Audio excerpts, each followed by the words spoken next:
Šiek tiek įdomesnis uždavinys. Švieži grybai, jie džiūsta, šviežiuose grybuose 90% vandens, džiovintose 10% vandens.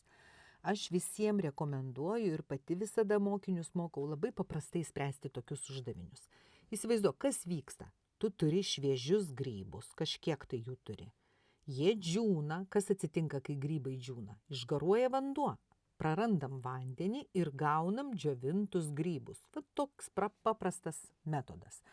Buvo švieži grybai, praradom vandenį, išgaravo vanduo, gavom džiovintus grybus. Žiūrim. Šviežių grybų buvo A, džiovintų buvo B. Dabar kiek buvo vandens? Vandens šviežiuose buvo 90%, reiškia sausų medžiagų 10%.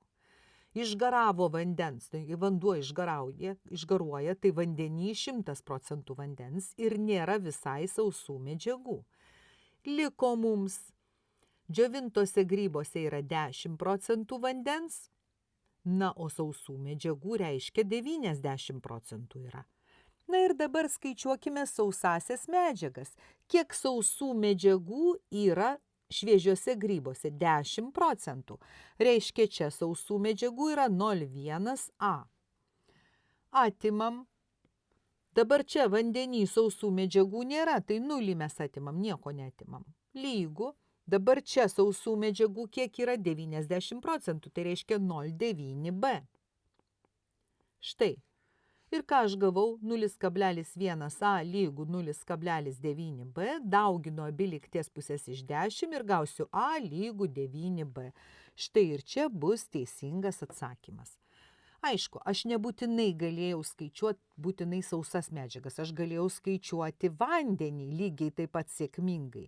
Galėjau čia žiūrėti, kiek yra vandens. Jeigu čia vandens yra 90%, tai bus vandens 0,9 A. Atimsiu. Čia vandens yra 100%, bet kiek čia iš viso jo vandens? Tai jeigu buvo A, liko B, reiškia išgaravo A minus B.